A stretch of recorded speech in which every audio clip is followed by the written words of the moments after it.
Welcome to Unholy Inquiry, where each tale leads you deeper into a labyrinth of mystery waiting to be uncovered.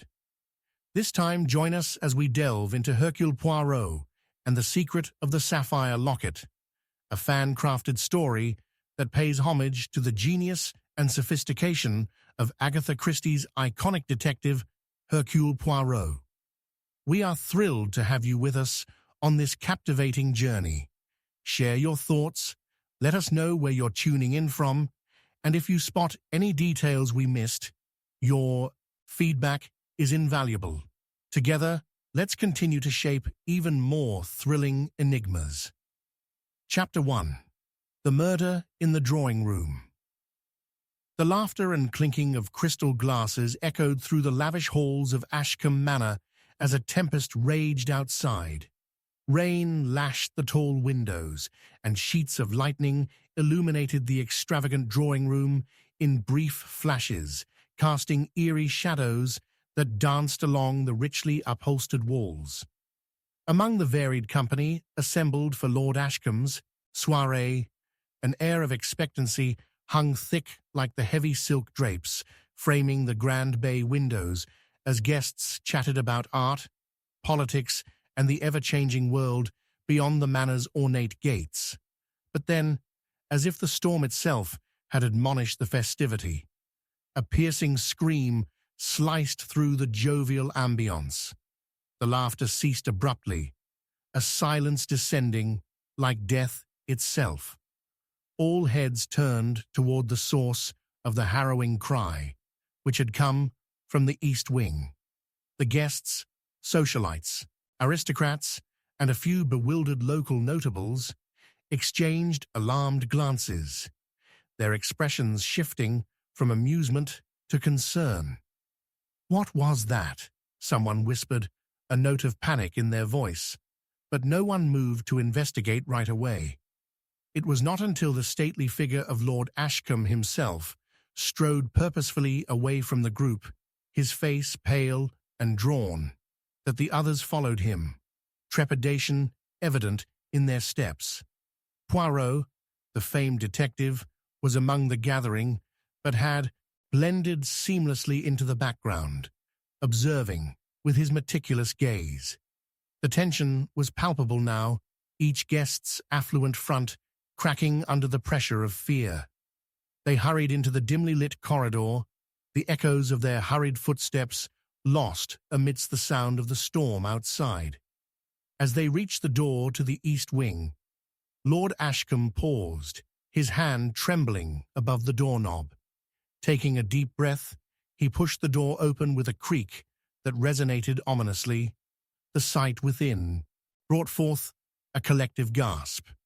Lady Helena, a vision of elegance, renowned for her beauty in society's circles, lay lifeless on the plush carpet, a glistening sapphire locket clasped in her hand.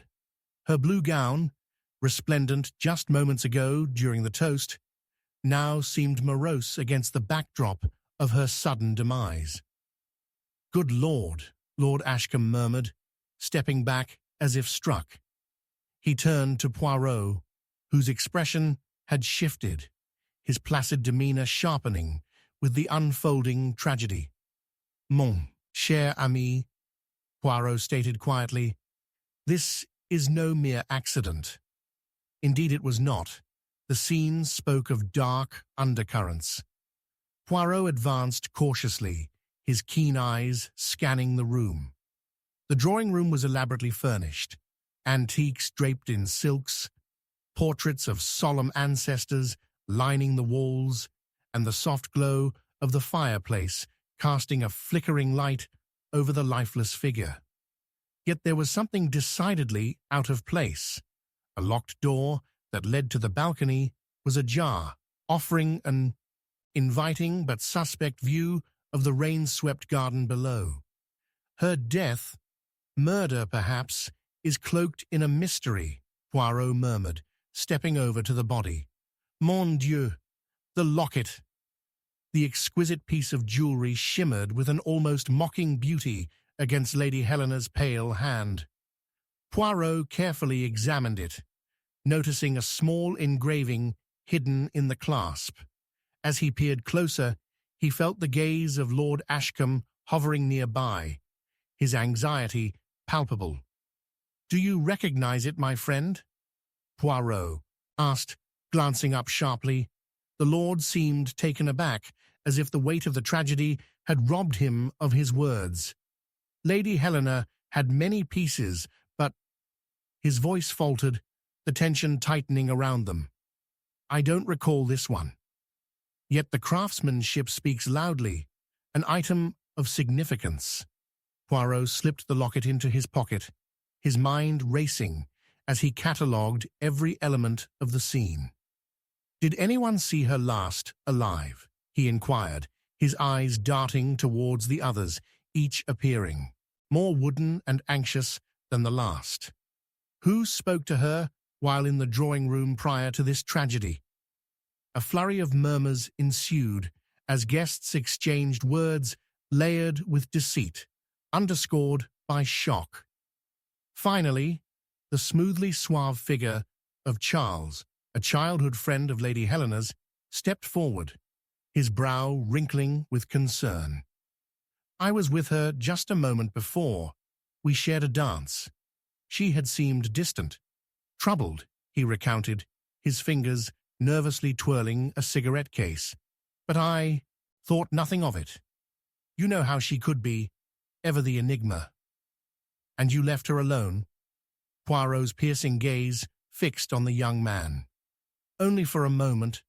To refresh our drinks," revealed Charles, but the hesitation in his eyes spoke volumes, atmosphere thickening with implications. "Ah, but did you not notice the others? The guests in this room? Did they not glimpse the distress upon her visage?"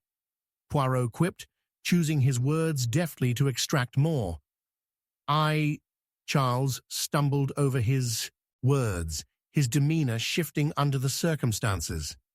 "I suppose I could have looked closer."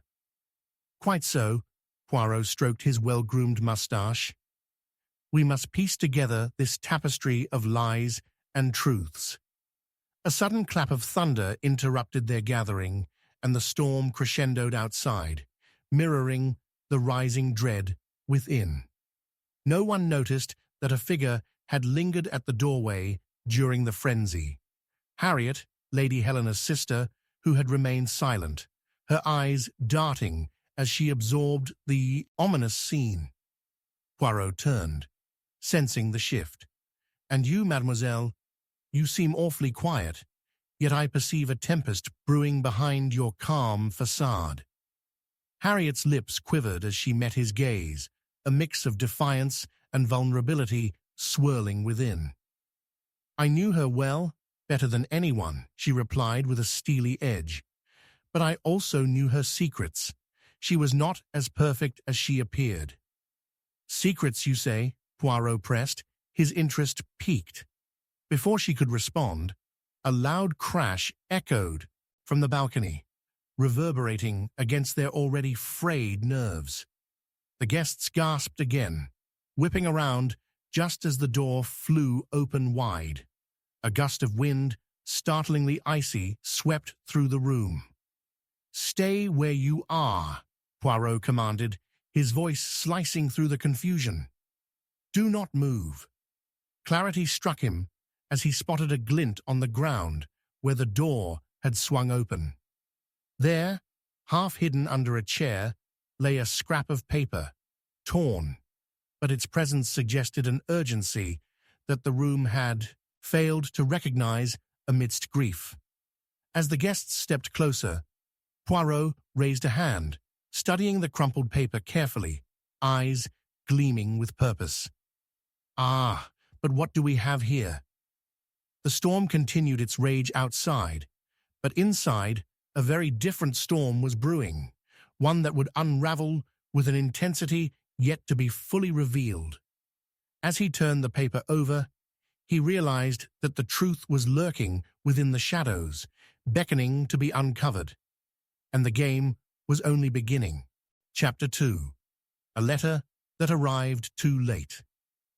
The morning after the tragedy that had cast a pall over Ashcombe Manor was met with a thick fog that swallowed the surrounding countryside. Wisps of mist rolled like ghosts along the dew-dappled grass, and the clouds, heavy with the promise of rain, loomed low in the sky. Inside the manor, the atmosphere was no less oppressive.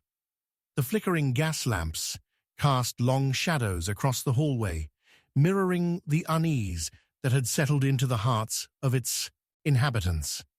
The events of the preceding evening still echoed in whispered tones as the guests, now mere shells of their former selves, shied away from each other with a shared sense of guilt and suspicion. Poirot, however, was unbothered by the gloom.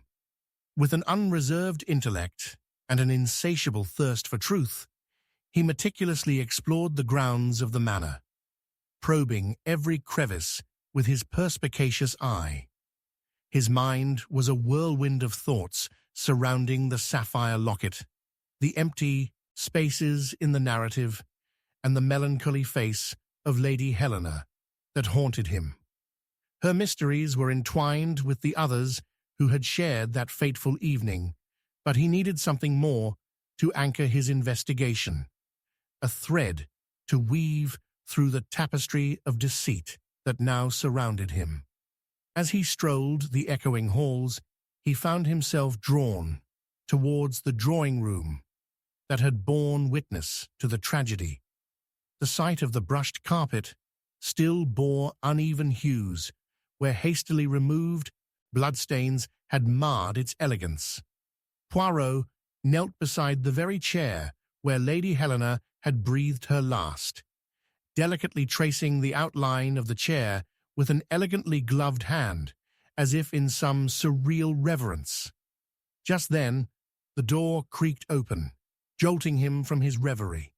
It was Harriet, Lady Helena's sister, her paleness further emphasized by the dim light of the early morning. Her eyes flickered with uncertainty as she stepped cautiously into the room, clutching a folded piece of paper. "Monsieur Poirot," she began, her voice barely above a whisper, trembling with the weight of unspoken truths. I found this among Helena's things." Poirot's curiosity piqued. Casting aside a previous thread of thought, he reached towards her, accepting the tattered letter with careful hands. The paper felt fragile, like old parchment that had survived countless storms, and he could almost sense the urgency it carried. Unfolding it, Poirot's trained gaze scanned the hastily inscribed words, and a chill crept down his spine. "To my dear sister, if you are receiving this, I fear it may be too late. There are forces at work that seek to destroy the happiness we've fought so hard to attain. Someone among us bears a grudge, hidden deep beneath a veneer of friendship. I urge you to remain cautious, to watch the shadows that flicker beyond the features of those who profess love. You have enemies, Helena, unseen yet ever present.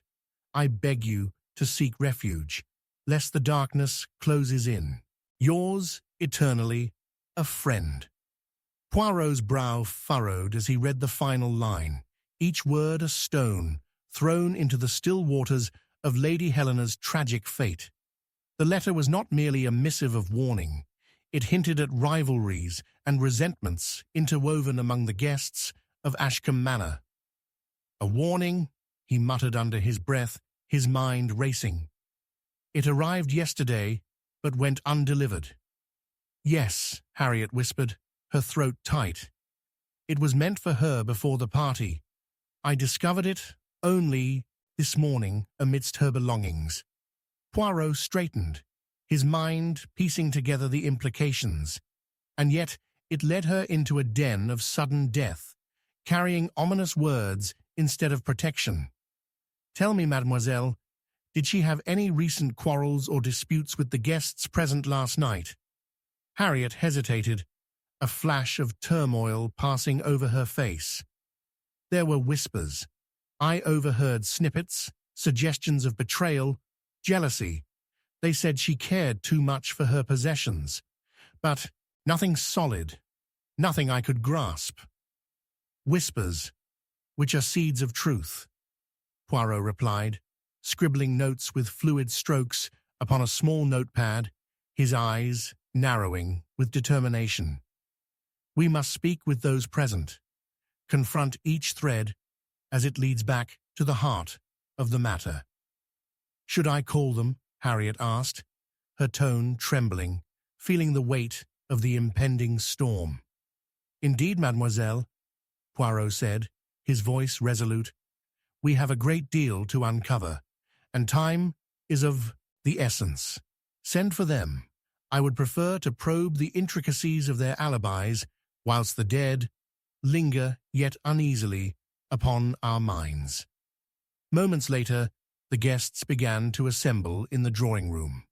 The aura thickened as they entered, casting wary glances at one another, each bearing their own hidden anxieties. Poirot regarded each one with a keen gaze.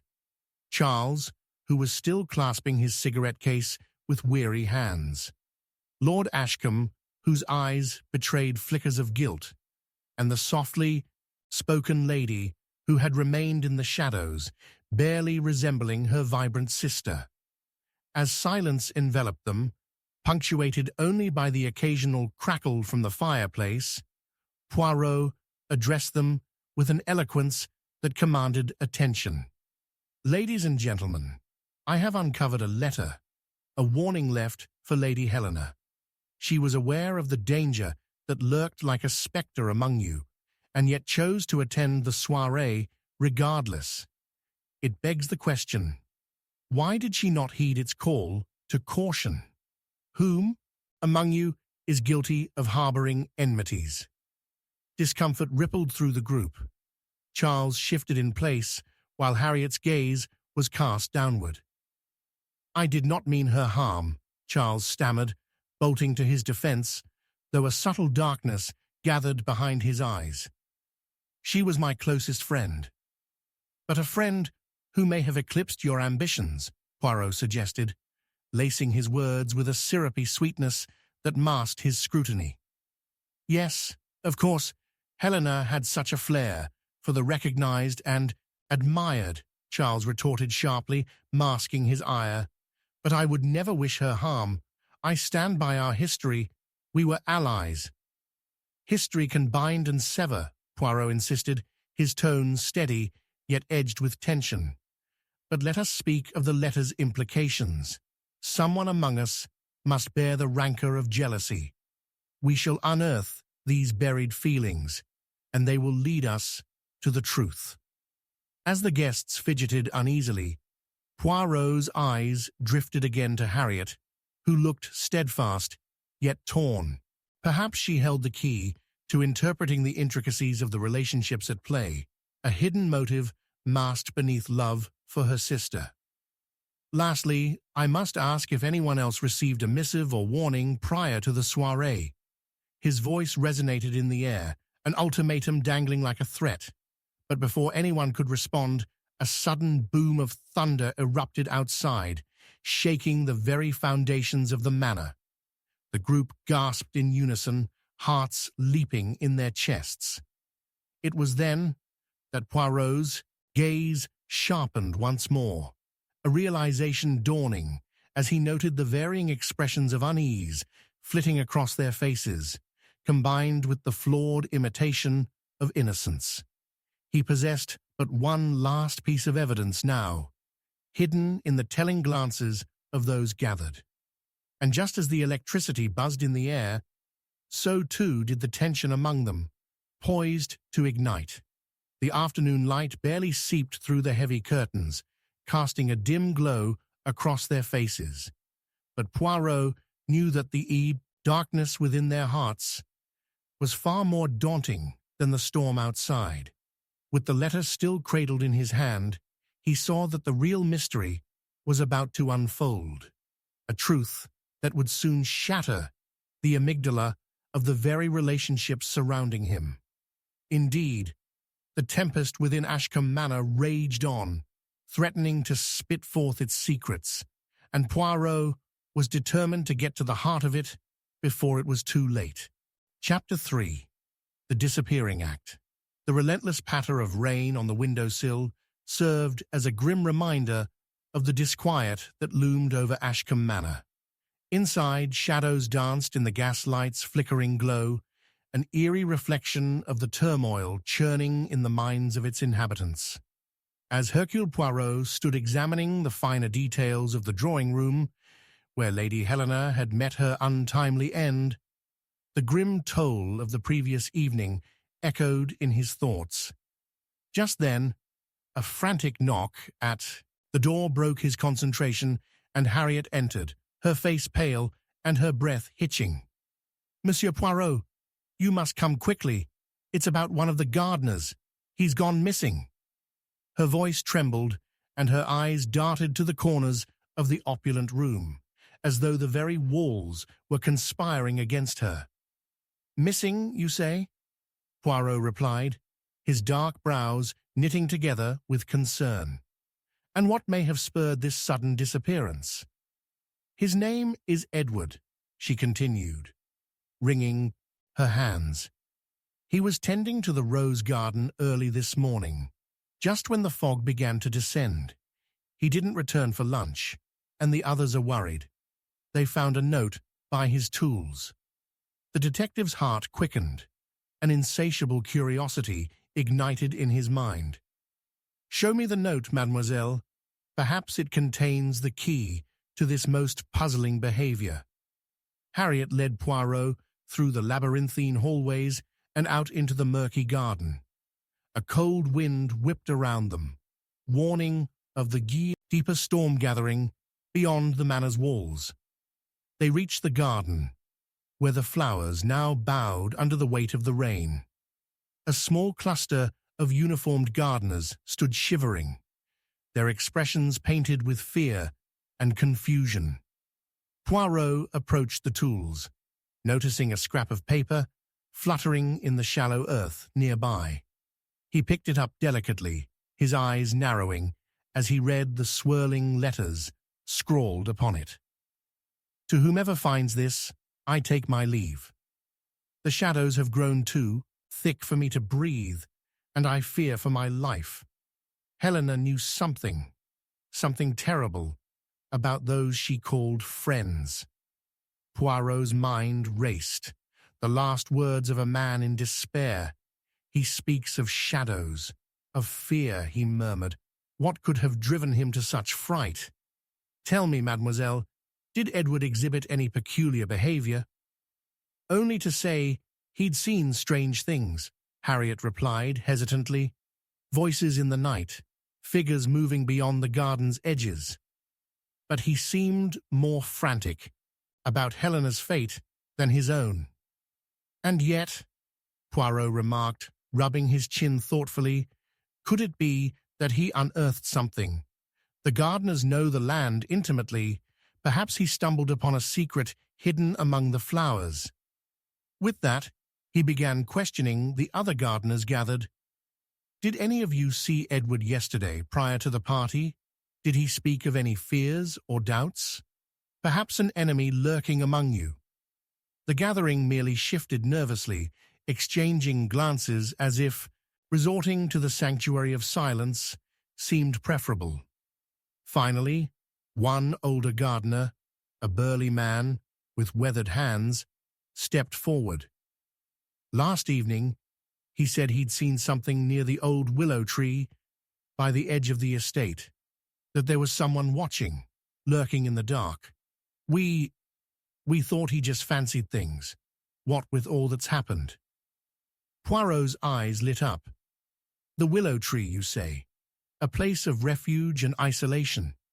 A man may hide secrets there as easily as under the very roof of Ashcombe Manor." Together, they trekked through the damp grass, the air thick with mist.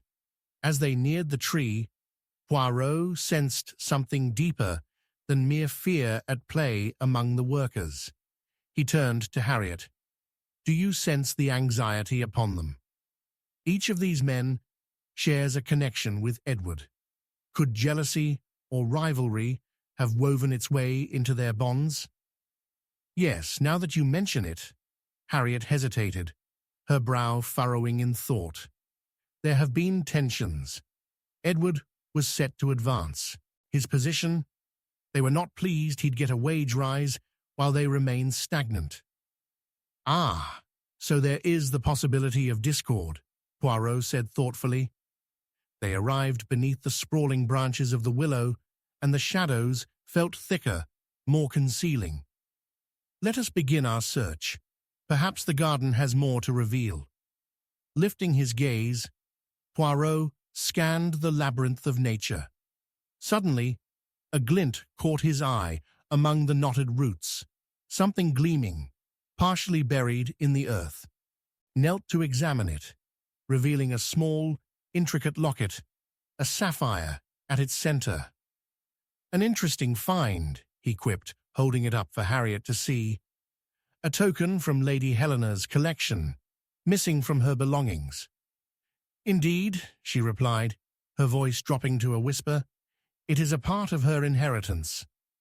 Poirot noticed the gardeners' faces, paling at the sight, and felt their collective apprehension tighten around him like a chokehold. What do you infer, my friends, that among your unity lies a hidden animosity? Perhaps someone wished to have more than a mere friendship with Lady Helena. What do you mean, Monsieur Poirot? A rather anxious gardener piped up. Exactly what I say. Edward had knowledge of the land and its secrets, as well as ties to Lady Helena's secrets. His disappearance may be an orchestrated act to deflect attention away from someone actively plotting torments. From what I can gather, it does not seem to be out of simple malice. He turned back to Harriet. We must delve into each of your alibis, examining your histories with Helena, your motives, and the very nature of your camaraderie. As tension rose, a thunderclap echoed ominously across the sky, shaking the ground beneath them, foreboding a tempest to come. Poirot reached out to disperse the worries in the air. Listen well, my friends, for the winds whisper uncertainty. Edward's knowledge lay beyond mere suspicion. He knew something crucial. And if we do not find him, we may discover that the shadows cast by trust turn deadly. As dark clouds rolled above, concealing what little sun shone through, Poirot released a heavy breath, fixated on the locket still clasped in his fingers. Who would go to such lengths to conceal a truth deserving of the light? The air thickened with mystery and suspense. Whatever they would discover next was bound to change the course of their investigation forever. It was then that Harriet, standing with knotted brows, interrupted his contemplation, a realization dawning upon her face. Monsieur Poirot, do you think he might have gone to the village, perhaps to warn someone? Poirot remained quiet for a moment, weighing the repercussions of her words. The tension coiled tighter, and with the daunting knowledge that a thread was unraveling beneath them, he concluded resolutely, Indeed, we must return to the manor to prepare for an immediate search. Secrets thrive in the dark, but they shall not escape our grasp forever.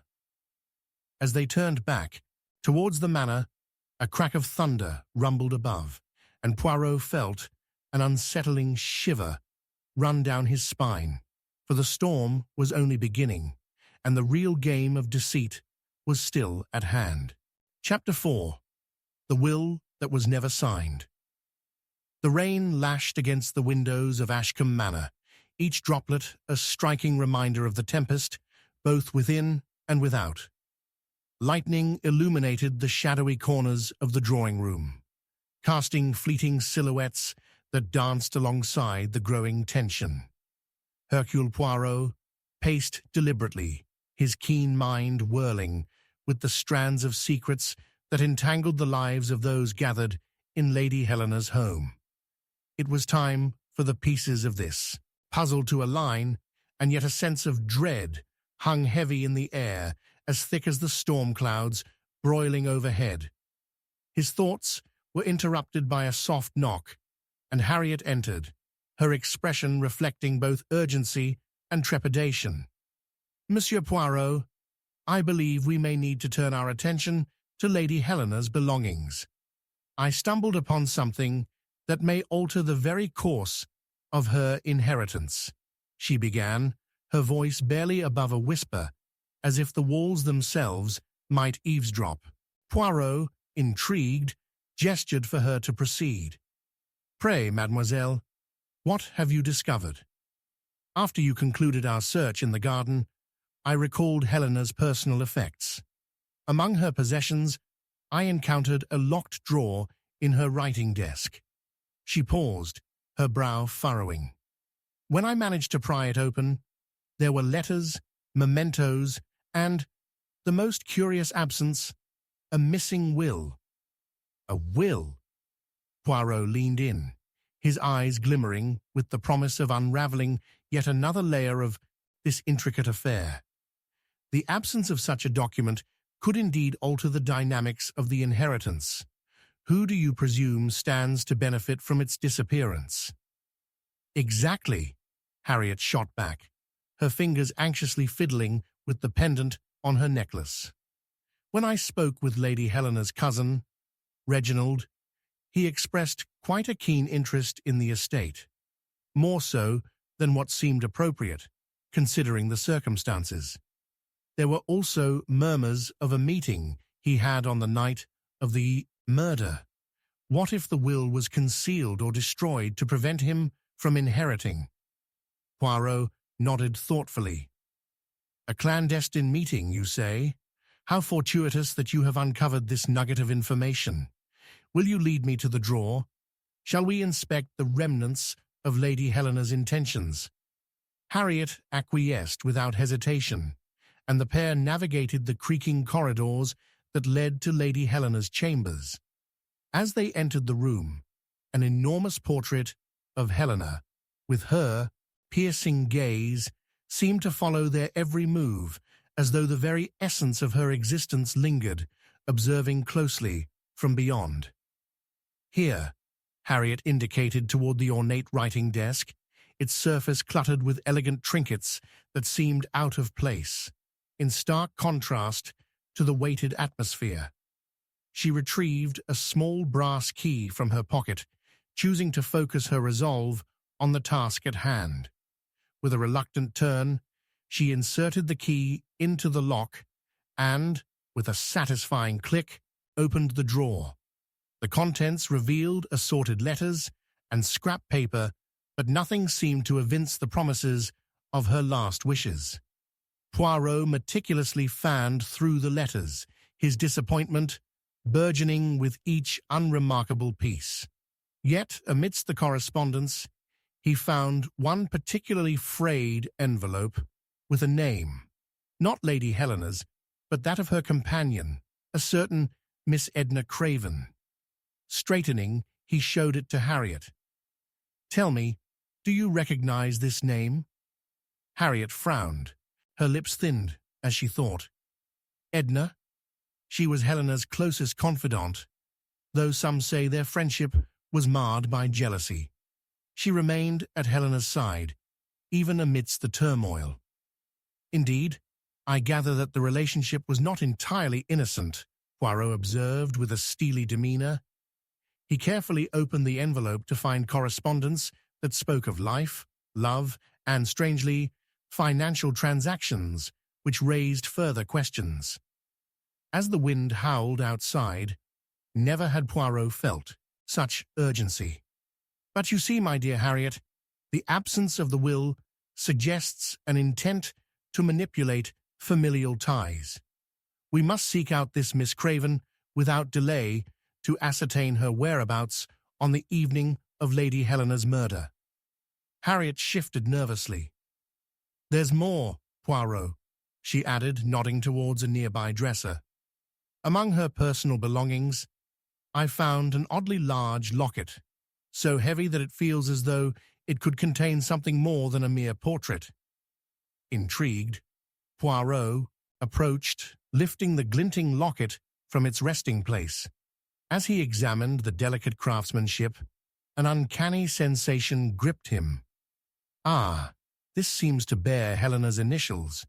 It's exquisite, and yet there's a sense of foreboding in its beauty.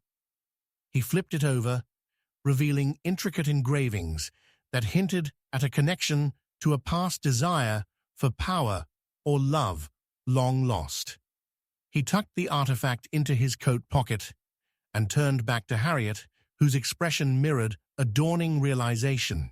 "Poirot, do you think this locket holds a secret of its own?" she asked, her voice threading tension through the air. One cannot rule out the significance of jewelry in the affairs of love and loss. In fact, we may have stumbled upon yet another thread connecting Lady Helena's life and her downfall, he responded, still weighing his thoughts, while sensing the weight of the impending storm outside mirroring their own brewing troubles. Suddenly, a loud crash echoed from the drawing room, reverberating through the hall. Startled, Poirot and Harriet rushed back to discover several chairs overturned and the curtains fluttering wildly as if disturbed by an invisible force. But more alarming was the sight of the gardener, one who had been understood to be missing, Edward, breathless and wildly frenzied, standing at the entrance. "Poirot," he gasped, his eyes wide and darting, "you must hear what I have to say. I overheard, in the village, threats, discussions. I believe I know who is behind it all." As Edward surged into the room, a new whirlwind of possibilities unraveled. The murmurings in the village, the locket's weight, and the missing will seemed all interconnected, leading to a chilling conclusion hanging in the air. Poirot felt the tension stretched taut, realizing they were on the cusp of uncovering truths that wound deeper than mere jealousy. They were entangled in a legacy steeped in ambition and betrayal. "Then speak, Edward," Poirot urged, leaning forward, intrigued by the sudden shift in their quest.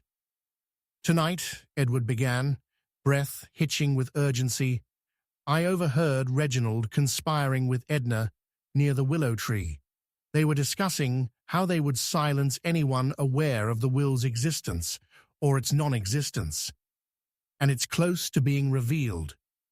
With every word, the atmosphere thickened, anticipation crackling in the air like the storm outside. Poirot's intuition kicked into overdrive, for now he was not merely chasing shadows, he was charging straight into the heart of a sinister plot where trust crumbled, and the will that was never signed could ensnare the fates of those destined to falter under its weight. As thunder rumbled ominously in the backdrop, he realized the stakes had just escalated. A dusty, forgotten prophecy seemed to awaken, and Poirot knew their next moves could either enlighten them or plunge them into deeper darkness forever. The intrigue had only just begun, and the answers awaited them, shrouded within the evening's tumultuous shadows. Chapter 5. Shadows of Doubt. The maelstrom outside cast an eerie glow through the grand windows of Ashcombe Manor, transforming the usually inviting drawing room into a gallery of foreboding shadows.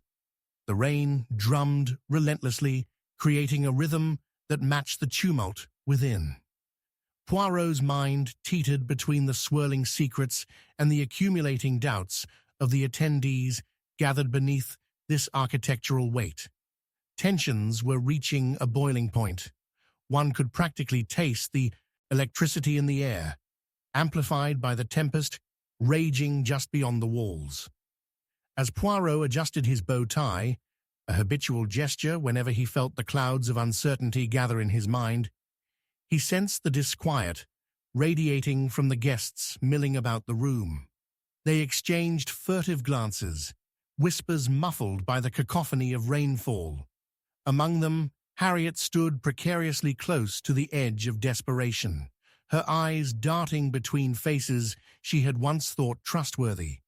It was all too clear that everyone had something to hide. Even Edward, the gardener whose newfound information should have brought clarity, seemed overshadowed by his own unsteady revelations. Just then, a sharp knock at the door pulled the room taut with suspense.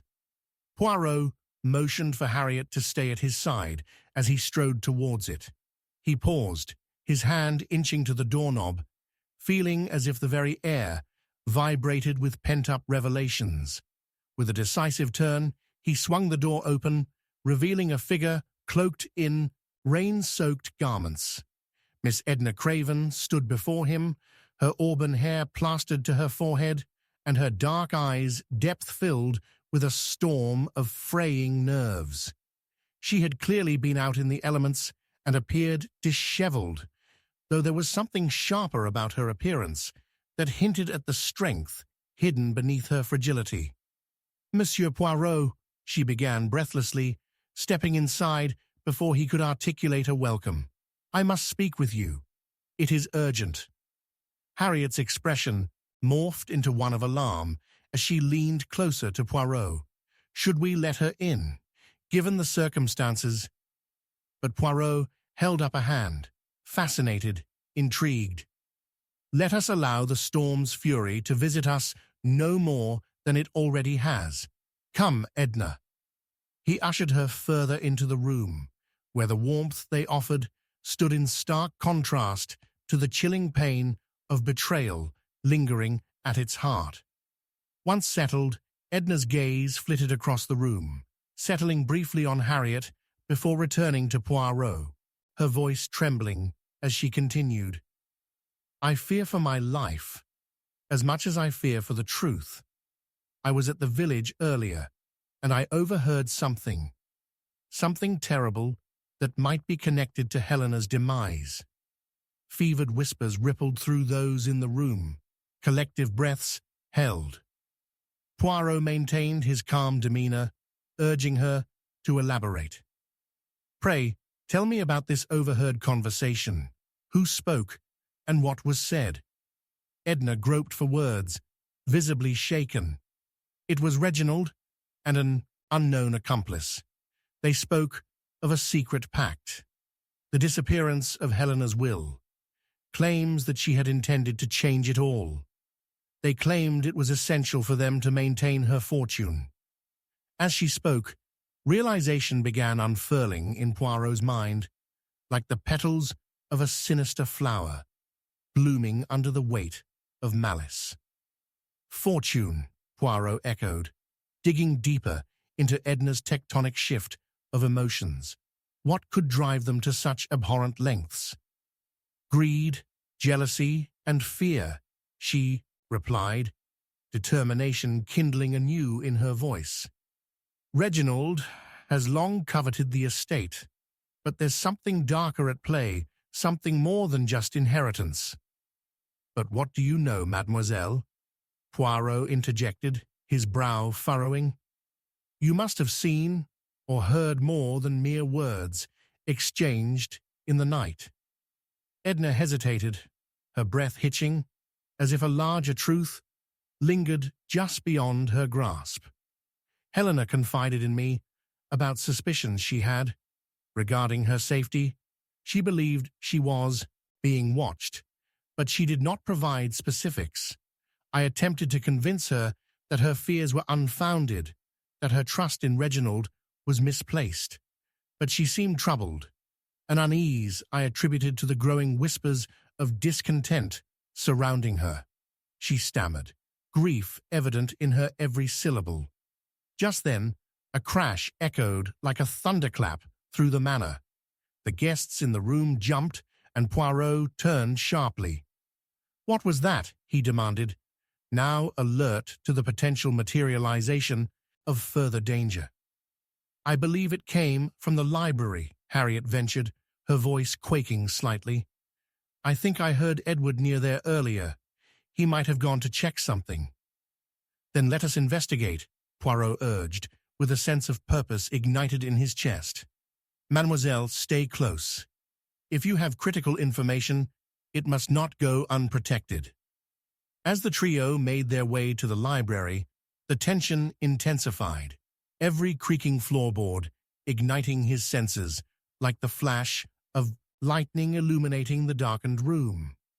As they approached, they found an overturned armchair, books strewn across the floor, and Edward standing in a daze beside a shattered vase that shimmered ominously like a fallen star. "Poirot!" Edward exclaimed, kneeling to grasp an object nestled among the shards. "Look closely."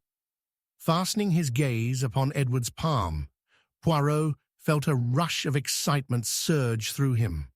A glimmer of gold amidst the debris caught his eye. Edward held a small piece of paper, half soaked from the rain that had seeped through the window, marred and nearly illegible. But as Poirot took it in his hands, an undeniable tilt of fate caught him. There, etched into the delicate parchment, were initials he recognized all too well. "G.H.," Poirot whispered, shock dancing along his spine as he pieced together the significance. "But whose is it? It cannot belong to Lady Helena. This could be another vital thread." As the wind howled outside, the palpable fear gripped the air, the shadows of doubt thickening around them all. With every secret that stirred and swirled, Poirot realized that what lay before him was more than just a mystery. It was a mosaic of fragmented loyalties, a legacy tarnished by greed, and looming truths that threatened to snap like a taut string at any moment. The flickering candlelight cast a harsh glow on the anxious faces around him. He turned to speak, but the words felt cumbersome, loaded with untold fears and tantalizing possibilities. It became clear now the shadows had not only descended upon the manor, but had also infiltrated the hearts of those who inhabited it. As thunder rolled overhead, Poirot understood they were at a precipice, with even darker revelations awaiting them beyond. Chapter 6. The Vanishing Heir.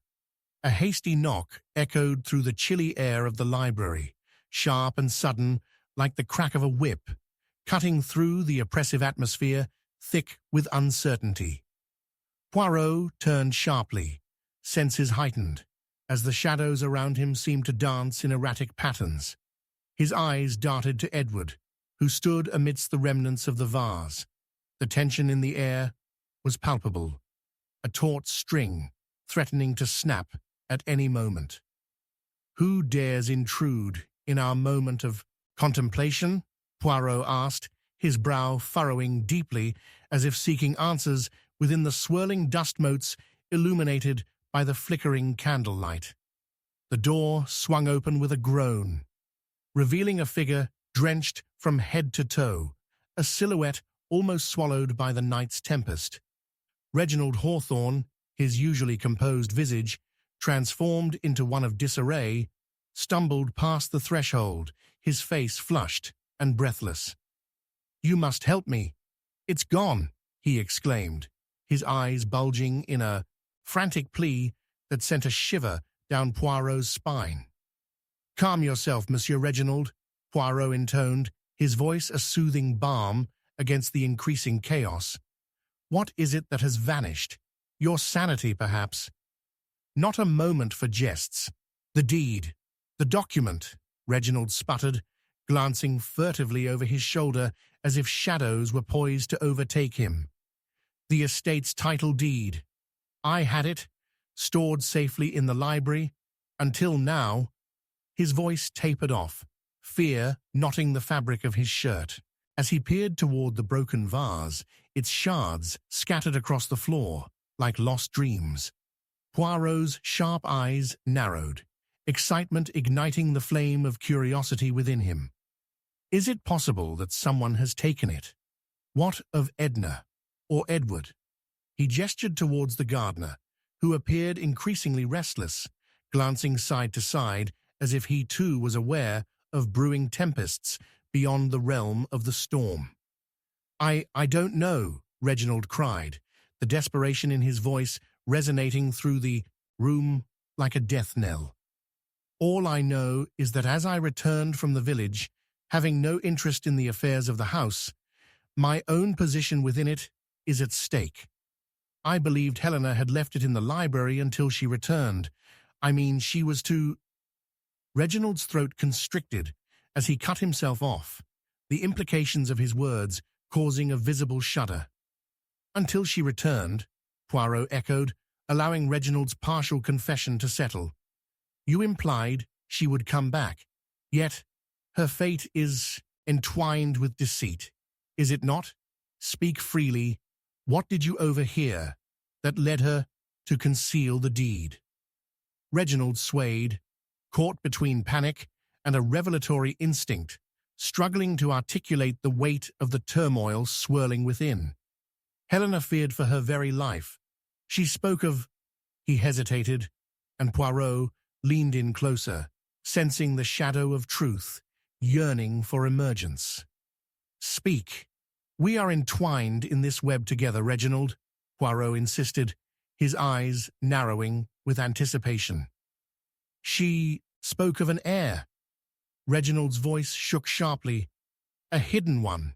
Someone who could stake a claim to the estate beyond her original will. Gasps filled the library. No one had considered that possibility. The idea had lingered in the ether, but remained unacknowledged. An heir? Edward spluttered, confusion edging his voice. But how could that be? Is it possible? Indeed, it is the utmost probability, Poirot announced, his voice steady as he processed this newfound information. And were there any intimations given as to who this heir might be? Reginald, gathering what semblance of composure he could, fixed his gaze with a look that bordered on paranoia. I overheard mention of a relative, perhaps a cousin or half-sibling. Someone linked to her mother's family, he stammered, attempting to piece together the fragments of what he'd heard. I considered it mere rumor until now, but with Helena's demise, it is indeed a threat, Poirot interjected. Now his mind raced, tracing connections like the spirals of a well-crafted mystery. The possibility of a secret relative whose existence could topple the status quo carved a deeper crevice of suspicion around them all. To think that loyalty could be a facade so easily shattered. However, more than mere speculation surrounded them. Blanketed in the mid-19th century ambience of the manor, fears were beginning to concede to a storm of revelations. The meaning of loyalty shifted, warping under pressure until its true self, betrayal, emerged from its confines.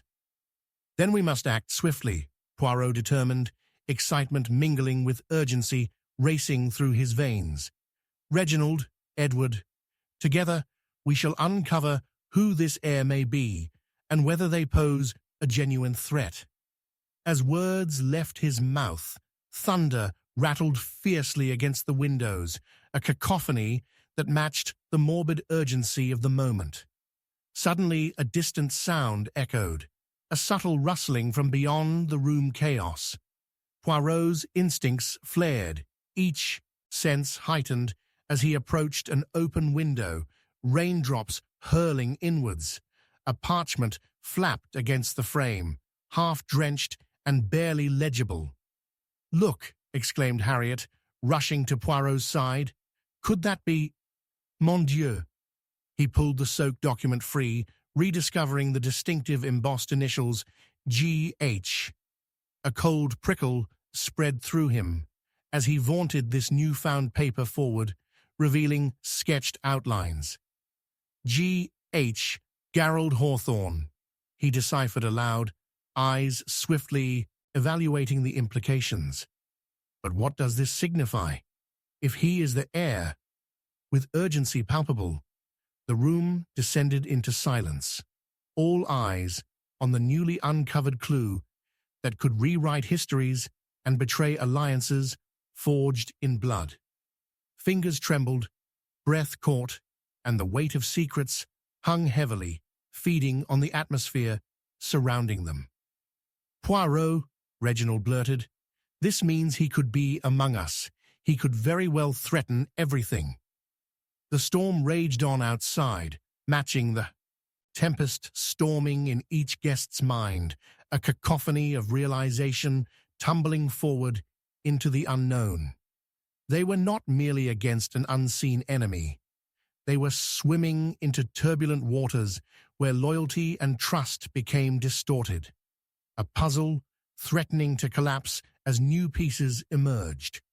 Suddenly, a figure maneuvered unexpectedly into view, barely perceptible against the streaks of rain. A shadow coalesced into a familiar form. Edna. Breathless and staring wide-eyed, she entered the scene with a mingling of fear and certainty resting in her gaze.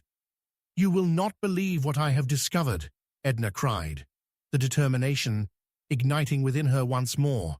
"It's not just Gerald. It's—" Her voice trailed into clipped silence, and Poirot narrowed his gaze, suspended in the moment, awaiting the inevitable revelation. As the winds howled, they were plunged deeper into a maelstrom, bristling with the uncertainty of deceit, danger, and the whispered legacy that could alter their fates forever. What would Edna reveal that could change their entire perception of kinship and legacy? The implications of shadows loomed large in the flicker of dying candlelight, and Poirot felt the tightening coil of desperation lifting toward an inevitable confrontation with the dark specter of truth. The vanishing heir was only the beginning. Secrets lingered in the nooks of Ashcombe Manor, spiraling toward revelations yet to unfold. Chapter 7. A Whisper from the Dead. A violent gust of wind battered the manor's windows, causing the shutters to rattle ominously. Inside the library, the atmosphere was thick with uncertainty, a swirling mix of dread and anticipation. Poirot, his heart quickening, stood close to the long oak table, littered with remnants of the evening's chaotic revelations. He felt the pressing weight of the latest discoveries pushing against the fragile barrier of sanity that surrounded them. "G.H.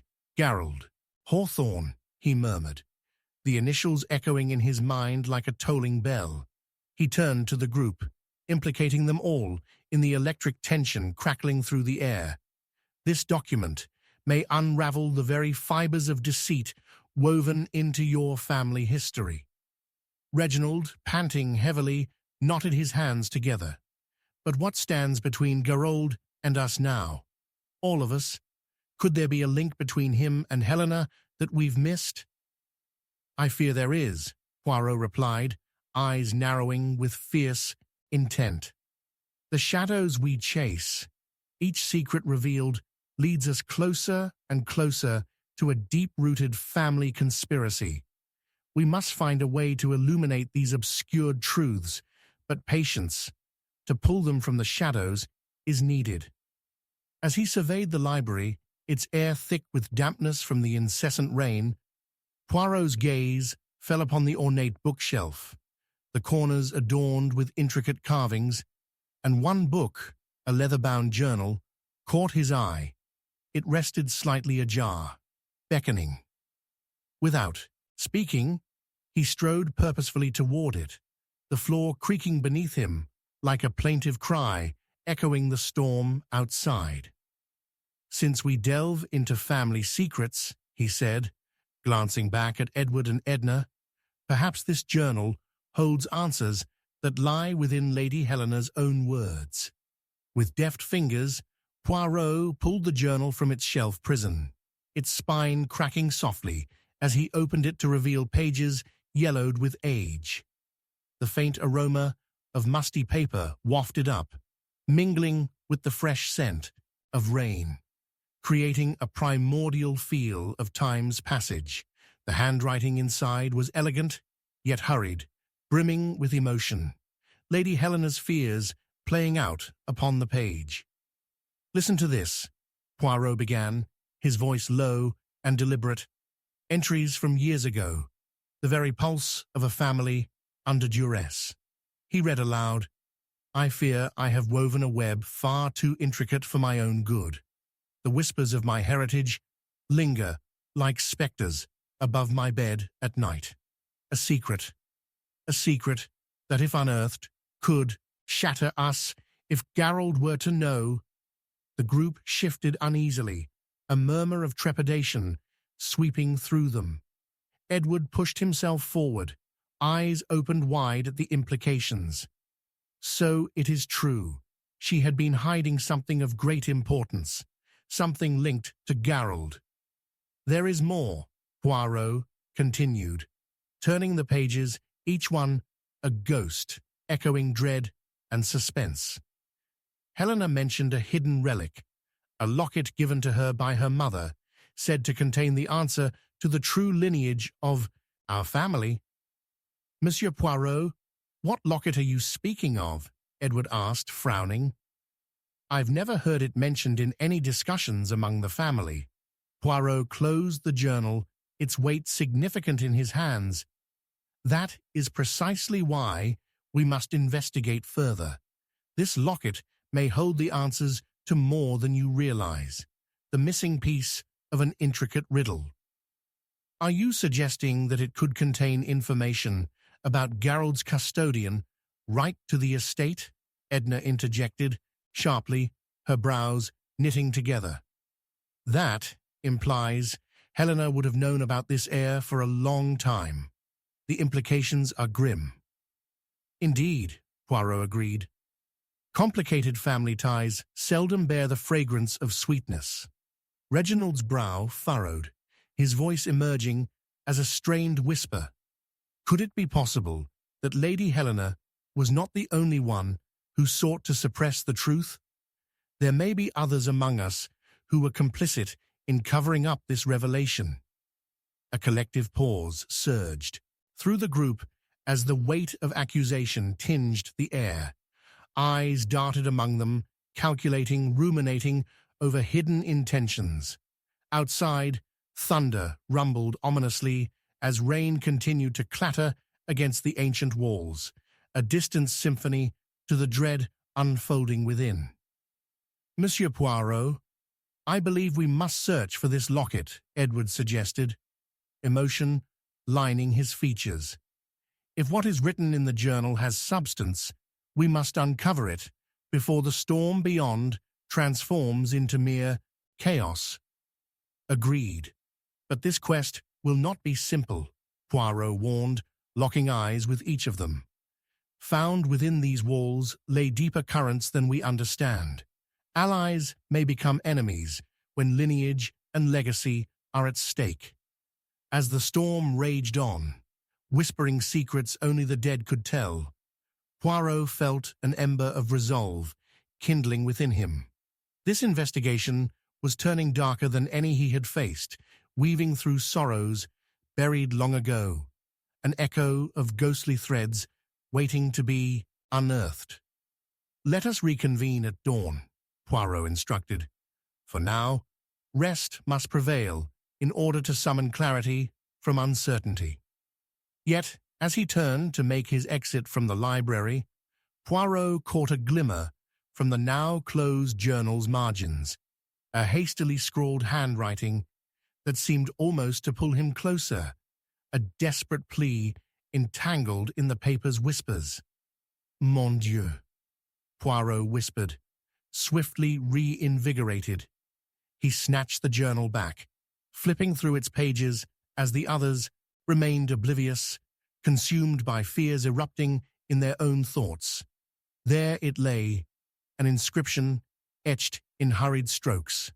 "Find the locket, or the truth dies with me."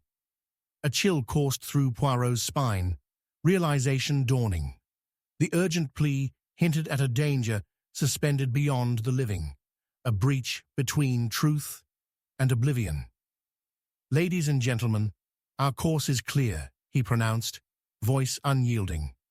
A race against time begins now, and to seal our fates, we must find that locket and unravel the whispers sealed within the shadows of the dead.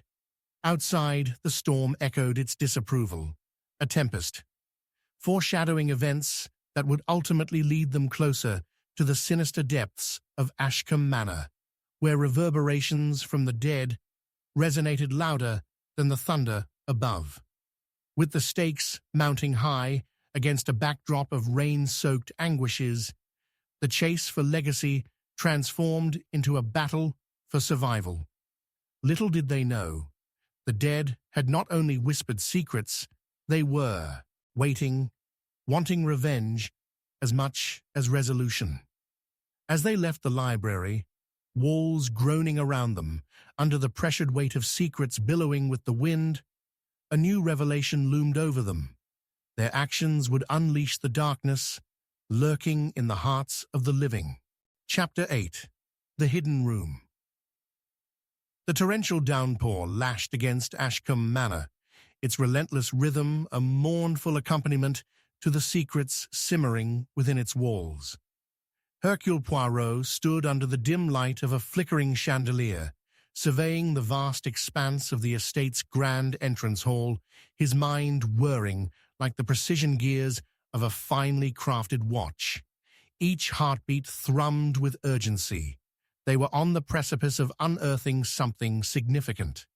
Shadows danced on, the frescoed ceilings, and the wind howled through the cracks, creating a symphony of disquiet that compelled him forward into the unknown. "Reginald," Poirot beckoned, his cultured voice cutting through the tension that clung thickly to the air. "We must deeply investigate the structure of this estate. Countless stories have been written into its floors, its walls. Perhaps there lies a hidden room, one that time itself has concealed in layers of dust." Reginald's eyes narrowed with an anxious spark. "You believe there's a chamber that holds answers linked to Gerald? To Lady Helena's locket?" "Ah, mon ami, it is not merely answers we seek, but the very essence of truth," Poirot replied with calm assurance, the gleam of determination lighting his sharp features. "If Helena penned hints of secrets that could shatter her world, perhaps they are cloaked within her very own sanctuary." Edna, still reeling from the journal's ominous revelations, stepped forward with indignation. "Are we truly to unearth every hidden scrap of this manor? What if it uncovers a wound that cannot be healed?" "If there is indeed a wound, Edna, it is preferable we lay bare the infection than let it fester in silence," Poirot stated firmly. "Now, let us begin." The group fanned out through the manor, their footsteps echoing against the cold, polished stone. As the storm raged outside, careening trees wrestled with the gusts, and a countless array of memories seemed to swirl about them. Love, stories, betrayals, and the spectres of a past yearning for acknowledgement. Poirot paused briefly in the cavernous dining room, its grand table set, as if awaiting a feast that had come and gone centuries before. The air was thick with the past, wrapping around him like a shroud.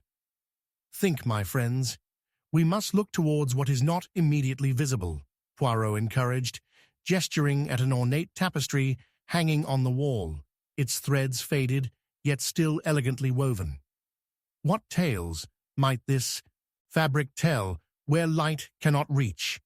With gentle hands, he pulled at the edges of the tapestry, revealing a set of keys mounted to the wall, a tapestry of another kind, one that whispered of confinement and refuge. Reginald's breath caught as he leaned closer, eyes widening. "Poirot, do you think these could unlock something hidden?" "Only one way to find out," Poirot replied, taking one of the keys and examining it closely. Its surface bore a certain wear, indicating repeated use, yet it remained imbued with purpose. "Come, Let us search further.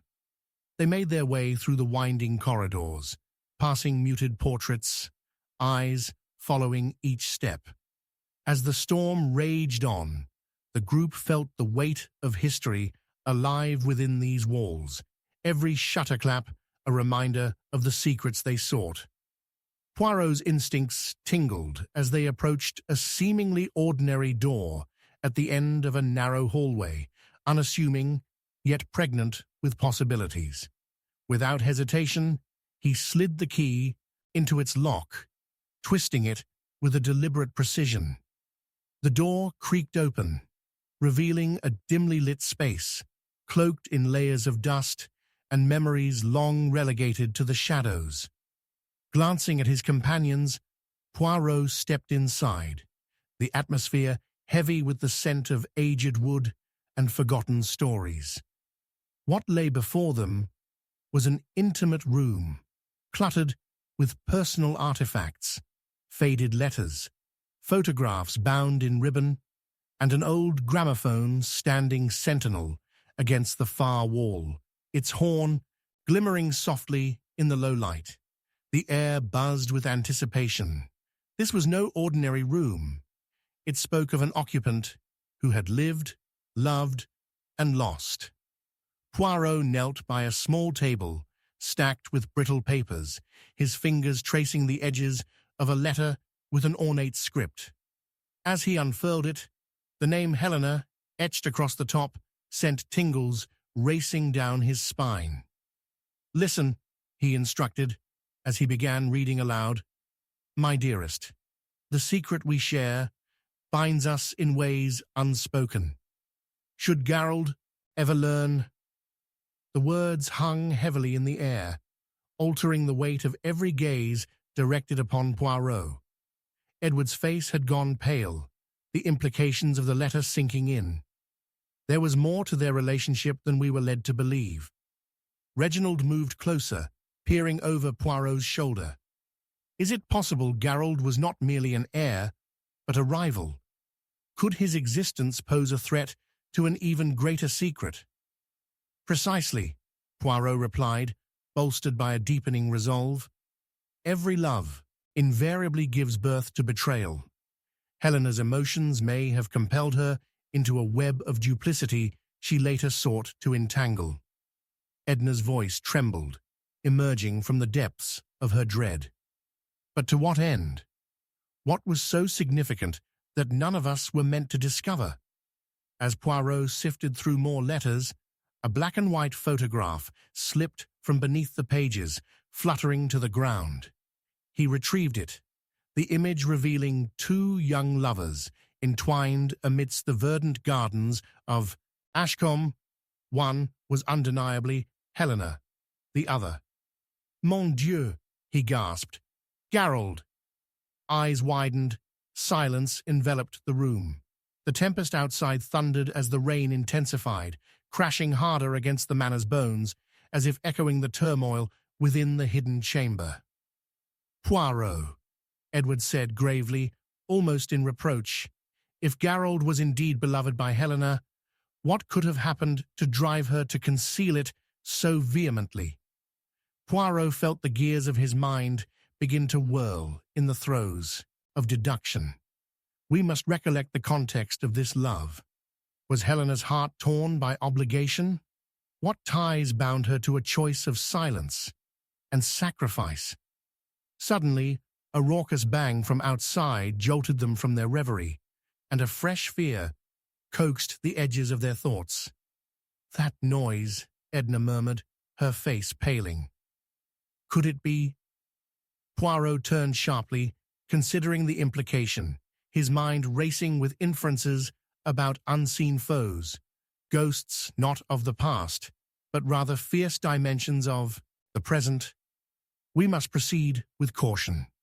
If indeed we have stumbled upon the critical technology of emotions entwined with shadows, others may wish to obscure what we seek. Searching the room, Poirot's keen eyes fell upon a small, ornate box tucked away atop a dusty shelf. He climbed carefully to reach it, lifting it with trepidation, feeling the textured surface against his fingers. The moment he returned to the group, the faded elegance of the box strikingly reminded him of the locket, the missing piece in a narrative that blossomed more with each discovery. As he opened the delicate box, a soft gasp echoed from Edna. Inside lay a simple locket, aged yet exquisitely crafted, adorned with intricate engravings that denoted its value, both in gold and emotion. "This is it," he exclaimed breathlessly, holding it aloft, "the locket of which Helena wrote." But before Poirot could delve deeper, a thunderous crash resonated from within the manor, sending vibrations through their very souls. They turned towards the sound, a cacophony of howls teasing at hidden truths. "Something is afoot. It seems we are not alone," Poirot stated, his voice tense with urgency as he pocketed the locket. "We must leave this chamber, but the revelation that lies within this box may tether us to more than we anticipate." Their resolve hardened. The group faced the hidden room, now brimming with the energy of unspoken sacrifices and deceptive loyalties. They stepped out together as the storm roared outside, ready to confront the turmoil that surrounded them, aware the shadows within Ashcombe Manor beckoned an unrelenting journey, a race not just for truth, but to confront the very essence of love and betrayal. As they departed, Poirot felt the weight of the locket pressing against him, a reminder of intricate histories entwined with danger, the very fabric of their existence threatening to unravel. And however close they got to understanding, more mysteries hung cat-like in shadowed corners, waiting patiently to ensnare their hearts and minds. The thrill of inquiry coursed through him, for within this maze of enigma, Hercule Poirot was destined to unravel more than just the locket.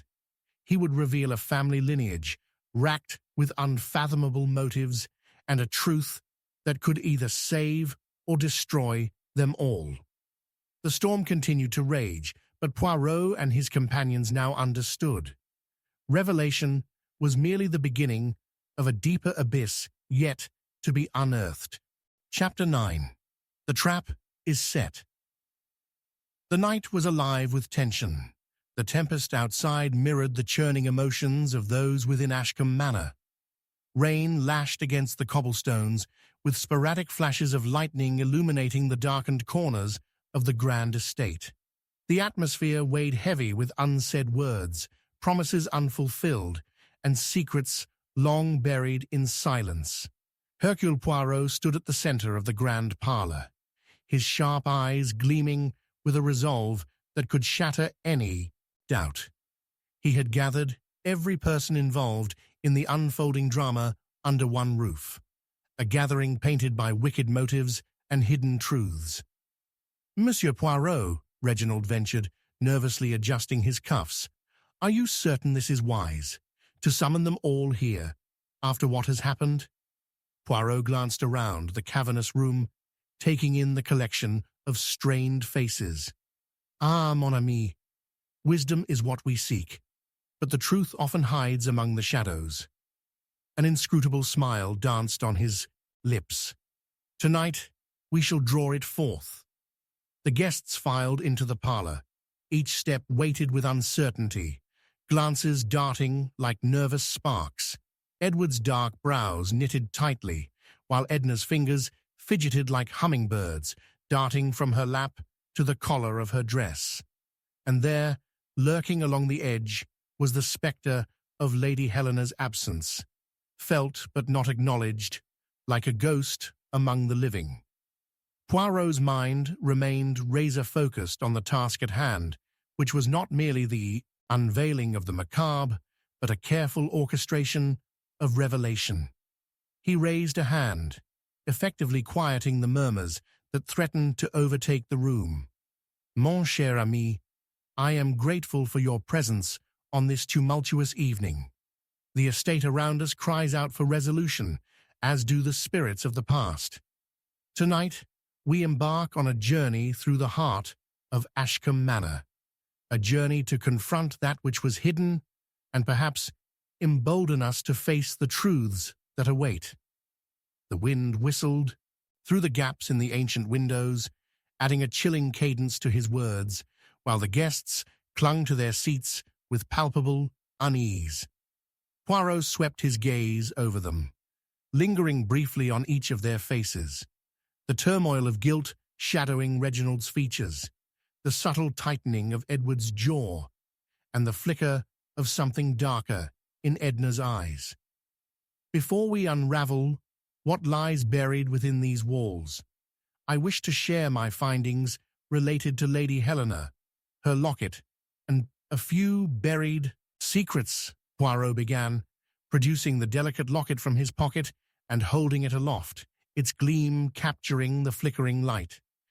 It is time we unearth the tangled relationships tied to this insignificant piece of jewelry, a keepsake that has served as a dreadful reminder of a love that may have precipitated an untimely death.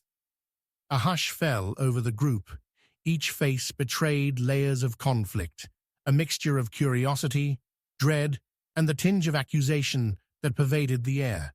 It was clear they held various opinions and sentiments toward one another, longings cloaked in bitterness as if they were prisoners of this somber gathering. Gerald was adored by Helena. Of that, we must now be convinced, Poirot continued, his voice steady, hypnotic. But what of you, Edward? How far would you go to protect those you love? He turned toward Reginald. And you? What burdens do you carry that bind you to this very estate? Could there be something that you fear the discovery of? Reginald pressed, his lips together, the color draining from his cheeks, a flush of indignation washing over him. You cast aspersions, Poirot. We are here to discover the truth, not indulge in your fancies. A truth foregone will present itself long before a lie.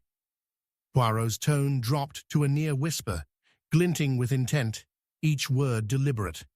However, it must begin with a disclosure, an act of bravery, if you will.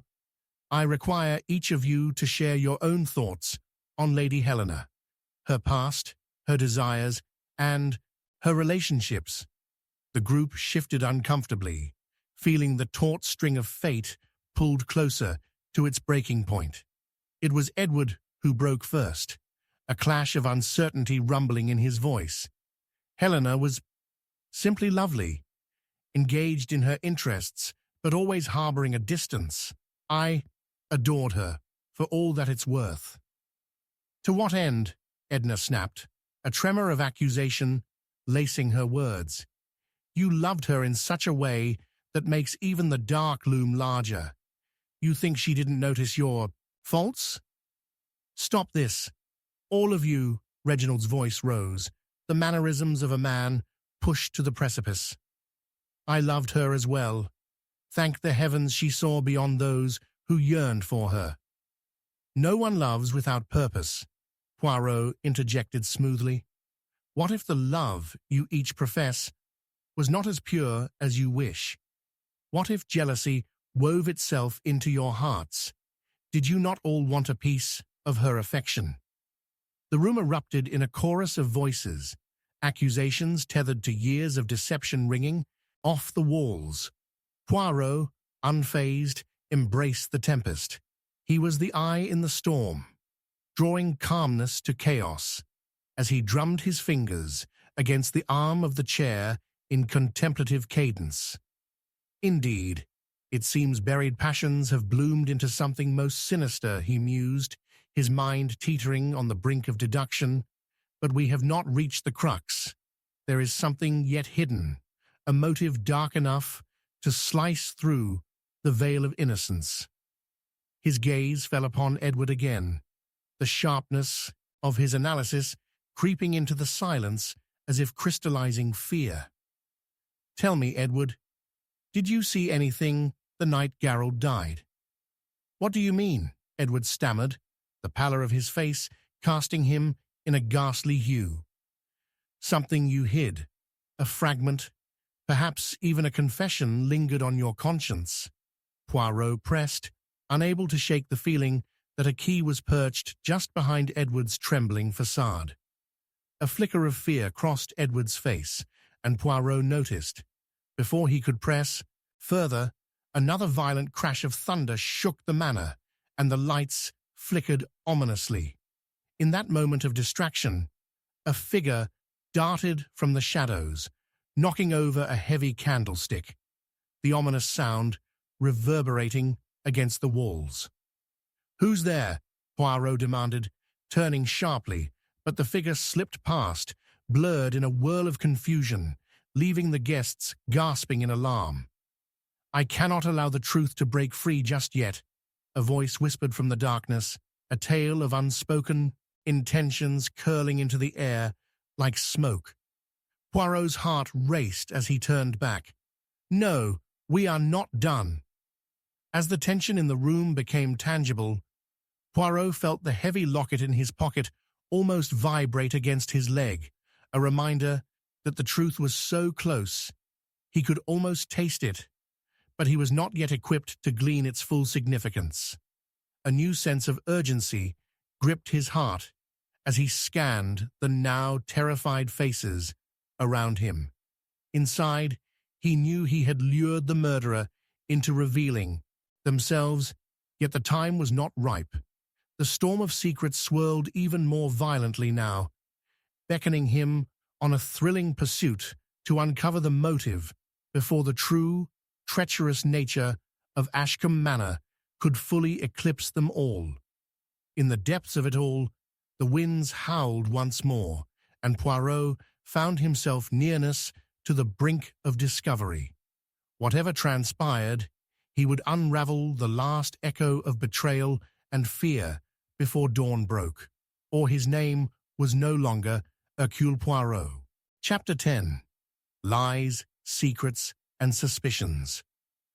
The crack of thunder resonated like a gunshot in the storm-haunted night, drowning out the distant whispers of the guests who huddled together in the parlor, hearts racing in the aftermath of a compelling chase through darkness. It felt as though the walls of Ashcombe Manor itself held their breath, warding off the calamity that had just occurred, each flicker of light seeming to echo the trepidation that coursed through the assembly. Hercule Poirot stood at the helm of this gathering, his sharp demeanor cutting through the mire of fear and uncertainty swirling around him. His eyes narrowed, intellectual intensity radiating through his poised presence, as each individual cast furtive glances in the direction that the mysterious figure had vanished into. "My friends, it appears we are at a precipice most critical," Poirot began, his voice smooth yet steely. "A web of lies, secrets, and suspicions not yet woven in full, but with threads that reach all corners of this room." "Is it not enough?"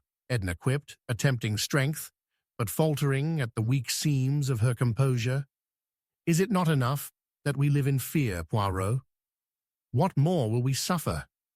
Her eyes were ablaze with indignation, yet a flicker of something deeper haunted her gaze, a shadow of guilt perhaps.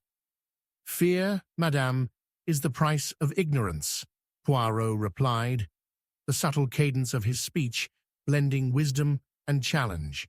"But knowledge is the key to liberation, and tonight we shall unchain ourselves."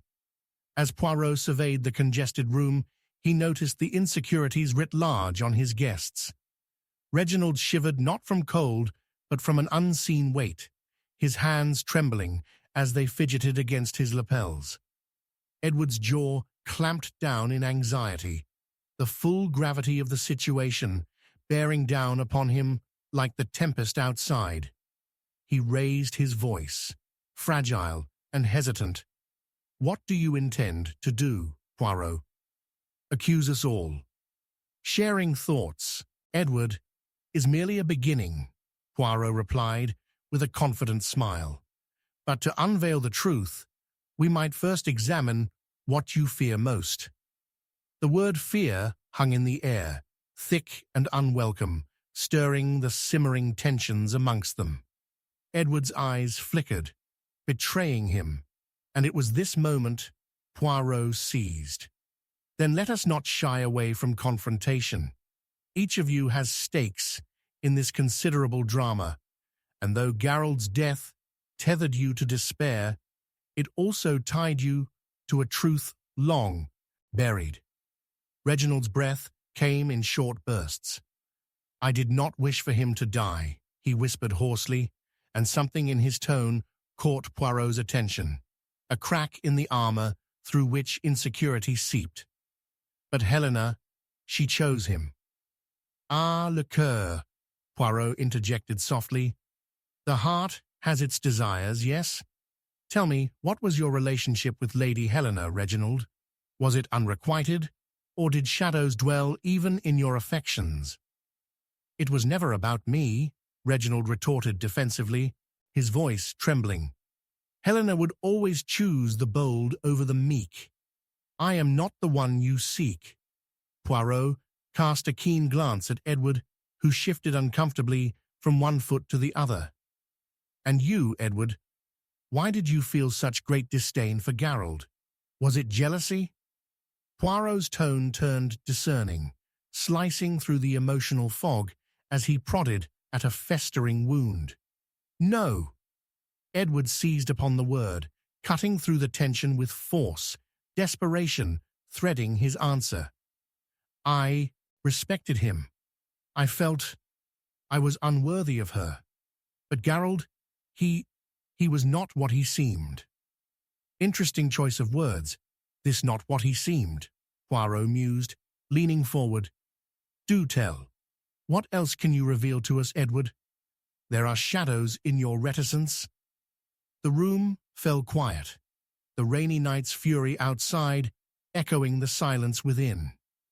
In that atmosphere, thick with unspilled secrets, a shining glimmer caught Poirot's eye.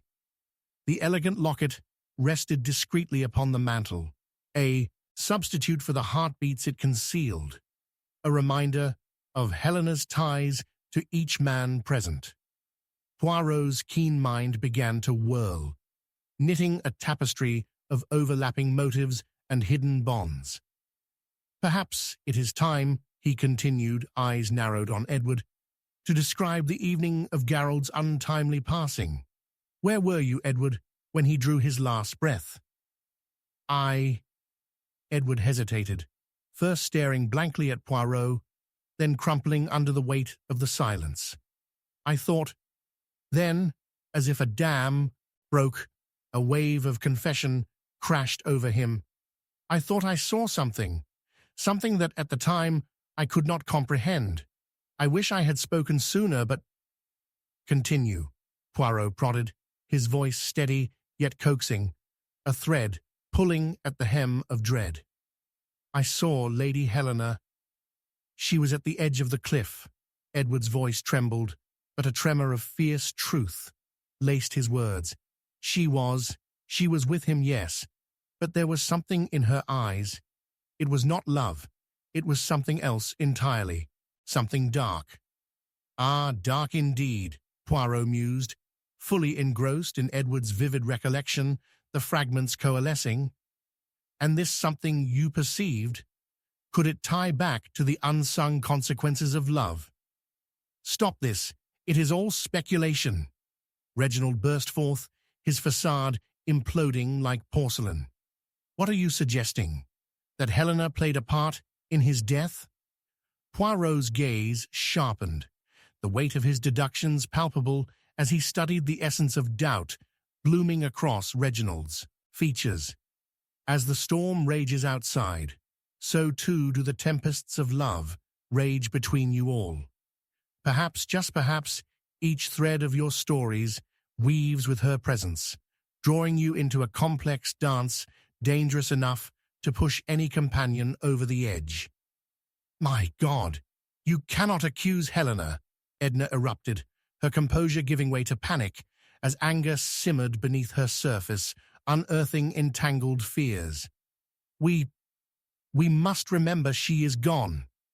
But memories remain, intertwined with the locket, Poirot proclaimed with ardor, his voice echoing through the parlor, fueled by embers of confrontation. And it is through those very memories that we must tread carefully, lest we walk unwittingly into a trap we have all set for ourselves. Dread washed over the company, each individual grappling twin fears of revelation and accusation. As Poirot scanned the room for traces of guilt, a sudden rattle through the windows made everyone jump. He smiled faintly, tapping a finger against the polished surface of the locket as understanding brewed within him. He drew forth the jewel and held it up. Before we retreat into the darkness of ignorance once more, one significant question looms. What secrets lie beneath the surface of this trinket? Secrets that bind you all to one another in ways you are yet to admit. And then simply put, I believe we are very close to unmasking the truth behind Geralt's death. But before I unveil this, I require something potent, a confession. Poirot's words hung heavily in the air, filled with the promise of exposure and danger as he turned to face the terrified group.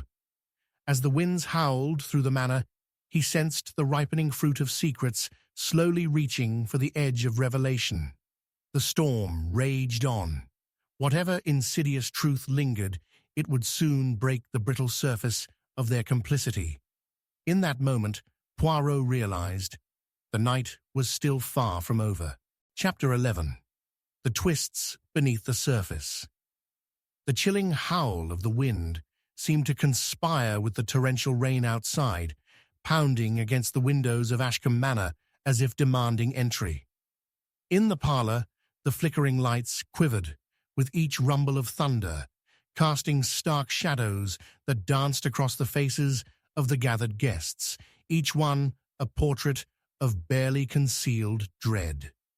Hercule Poirot stood at the center of this taut tableau, locket still held aloft, a man poised on the edge of revelation. Mon ami, he intoned, his voice cutting through the dense atmosphere like a knife through fog. We are but moments away from unlocking the hidden truths that lie in this very locket. The jewel sparkled enigmatically even as it trembled in his grasp. But see here, his words were interrupted by a sudden, sharp snap at the clasp of the locket, a sound so deliberate that it caught not only Poirot's attention, but that of the entire assembly. The latch yielded, and as he turned the locket over, a tiny door on the back creaked open, revealing a hidden compartment. Gasps filled the room, some guests leaning forward in rapt attention, while others recoiled, fear suffusing their features. What is it?" Edna stammered, the bravado she'd summoned earlier dissipating like mist in the wind. "I shall now unveil the secret that clings to the shadows of this evening," Poirot declared, his excitement flickering like the candle flames. With utmost care, he withdrew a folded parchment from the compartment, its slightly damp surface revealing it had languished there, untouched, until now. "Read it, quickly!" Reginald's voice cracked, a mixture of gluttonous curiosity and palpable fear surfacing in equal measure. With a slow deliberation that added to the mounting tension within the room, Poirot unfolded the delicate note, the barely visible handwriting soon becoming distinct. "It reads," he announced, "to Helena, my love, forever and always. Should I falter, look to the depths of the sea, for therein lies the truth we cannot grasp. Find me there, eternally yours." Signed, G. An electric silence crashed through the parlor, broken only by the insistent patter of rain and the wind's mournful cries. Poirot looked up, immediately noting the dawning realization in Edward's eyes, almost concealed beneath a veil of disbelief. "Gerald," Edward choked out, "that's Gerald's handwriting." Reginald's expression darkened. "No, it cannot be," he spluttered, anger boiling over the surface. "He was but a fool in love. This means nothing." "What it means," Poirot interjected calmly, "is that Gerald held a secret, a promise steeped in the delusion of romance. To whom did he write that note, I wonder? And what depths of the sea did he mean?" He glanced at Edward, whose breath quickened in agitation, and then at Edna, who looked as if she had seen a spectre. "Perhaps," Poirot continued, "this is not merely sentimental nonsense. Perhaps it hints at the very heart of our case. It suggests a rendezvous, something planned at sea, something perilous." He let the implication linger, watching as 1,000 questions flared in their eyes. "Helena, she was at the cliffs," Edward said, grasping at straws, his voice tightening. "But she never spoke of a secret meeting." "Ay, mon ami," Poirot said thoughtfully, "but how well do you know the secrets she kept? Miss Helena was as layered as a fine cake, and I would wager a great deal that her heart danced to a measure you have yet to discern." Reginald turned ashen, the tension tightening in his jaw. "You think she had something to do with Gerald's death?" His voice trembled slightly, betraying emotions he wished to suppress. "That is not yet clear," Poirot replied, letting silence stretch like a taut wire overhead. "But this missive, I suspect, leads us somewhere dark. With each twist of our tale, we uncover more veils for the assassin wearing Helena's mask. She must know—" "Enough of this," Edward cried, suddenly rising. "You seek to implicate her memory with unfounded speculation. She was innocently caught in this game of men." "Ah, but was she?" Poirot's eyes sparkled with keen suspicion. "Edward, you speak of her innocence, yet surely she cradled a life beyond what her lovers perceived.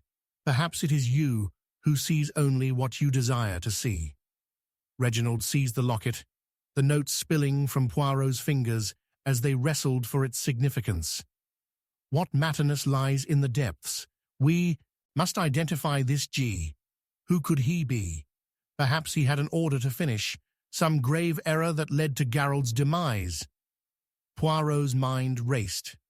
Who indeed was G?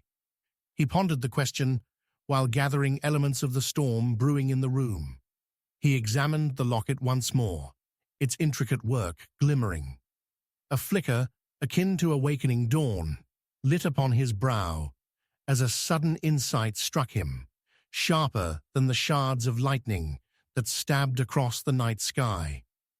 "There is one person here who knows more than they let on," he announced, a spark igniting in his core. "One of you harbors the very truth beneath the surface, and tonight it shall be unveiled." The intensity in his voice silenced the chaos around him, and he turned toward Edna, whose downcast gaze was telling enough. "Tell me, Edna, what do you know of this G? You seem to play a friend to Helena's many lovers. Perhaps you overheard whispers, caught words exchanged in shadows." Edna's gaze shot up, brimming with tears, none of joy, but of sheer desperation. "I never wished for any of this," she stammered, voice shaking.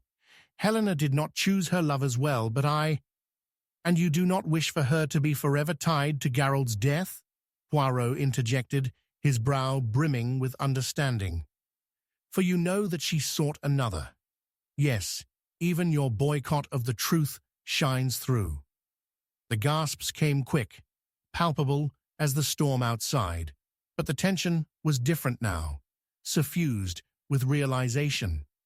"Do you confront me with your assumptions?" Edna snapped, her bravado a thin veil.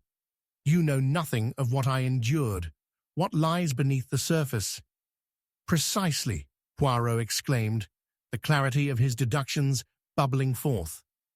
"I believe there is more to expose. Find me at the edge of the sea, just as Gerald hinted. We must investigate, for somewhere lies buried the real key that unravels this crime." His heart thundered with a mix of exhilaration and dread as he sensed the culmination of myriad threads tangling together. The candles flickered, shadows stretched, and in that moment of shuddering tension, the wind screamed against the walls of Ashcombe Manor as another rumble of thunder signaled the arrival of vital truth. Poirot's mind raced. The locket might hold yet another piece to this dark puzzle, one that could lead to revelations he had yet to grasp. As the storm raged, Hercule Poirot knew their destinies were irrevocably intertwined, and the truth, hidden in the depths, was about to uproot every soul in the room. "Prepare yourselves," he warned softly, "for the night is still young, and there are far more secrets yet to unearth." Chapter 12. The Confession No One Heard. The wind shrieked outside Ashcombe Manor, its fury a stark match for the tempest of emotions swirling within. Hercule Poirot, with the intricately designed locket still fresh in his thoughts, surveyed the gathered faces. Each one glimmered with a mix of fear and anticipation, as if the shadows themselves were witness to the heavier truths lying under the tension-laden air. Outside, the relentless rain battered the windows, creating a rhythm that echoed the pounding in Poirot's own heart. "Intrigue flourishes amidst despair," he murmured, directing his discerning gaze toward Edna, whose pale features appeared more ghostly than ever. "You feel it, do you not? The pull of secrets forgotten, the call of memories long unheeded." Edna trembled, her hands clasped tight, the previously fierce denials fading into an impending sense of something inevitable. I never intended for any of this to happen." Her voice broke, vulnerability shining through, her bravado like a flicker of light struggling against overwhelming darkness. Poirot took a breath, allowing the palpable tension to envelop him as he felt the nuances of her narrative beckoning him from the depths of her unease. "You mourn, not just for Helena, but for all that she represents. Love, loss, tangled fates," he stated, every word resonating with the truth that connected them all. "Yet there are layers to this betrayal, fraught with desire and regret. Should you wish to disentangle yourself from this web, I urge you to confess. A confession can lead us from this sea of lies." At that moment, the thunder blasted through the stillness, a divine punctuation to Poirot's assertion. The room fell into breathless silence, every eye fixed upon Edna, who appeared as if she were perched upon the edge of a precipice. "What does it matter now? Helena is dead. Any thoughts of guilt cannot touch her," she whispered, a tremor in her voice betraying her inner turmoil. Poirot leaned in, the candlelight casting fierce shadows over his expression, illuminating both his determination and compassion. "Do not underestimate the power of living truths, même après-mort. Helena may be dead, but the past she left behind is a heavy burden. A burden you share," Reginald interjected, with an irritable thrust, his eyes darting. "What secret could possibly justify Gerald's death? Stop deviating from the truth." "Indeed, it is a valid question." Poirot took a measured step back, allowing the tension to build. "But what if Gerald's end lies deeper than a mere act of passion? What if it swirls in circles far beyond our reckoning? As if the air itself conspired to further entrap them, the winds howled, The flames flickered precariously in the lanterns lining the walls, and Poirot's eyes, sharp and unyielding, rested on Edward. You, who profess to be a protector of Helena's memory, must consider, what does the depths of the sea mean to you? Poirot challenged, turning the inquiry deftly like a masterful conductor directing an orchestra of emotions. Edward's composure cracked, revealing a fissure of uncertainty. I do not understand your insinuation, Poirot. To me, she was simply arranging for moments of release. And now, those moments have become molasses around our feet. The revelation hung heavy in the air. The storm outside seemed to echo the shared tumult within the hearts of the assembled guests. Poirot persisted, an unwavering lighthouse amidst the squall, his eyes narrowing as he pieced the frayed threads of the criminal tapestry. Mourning alone does not drive a man to despair. Tell us, Edward, what did Gerald speak to you regarding his affections for Helena? What profound truths lay buried beneath the surface? The question struck Edward, whose face flushed crimson with secret revelations still languishing inside.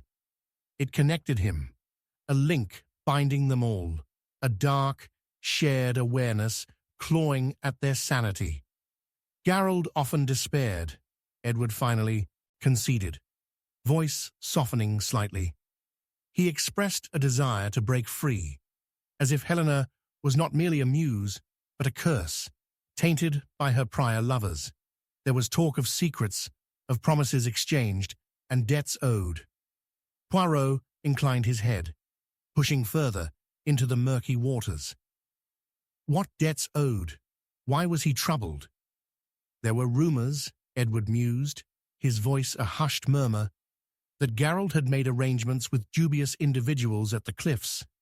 I always assumed they were wild tales, spun from jealousy, but— Ah, my friend, Poirot interjected, a triumphant gleam igniting behind his piercing gaze.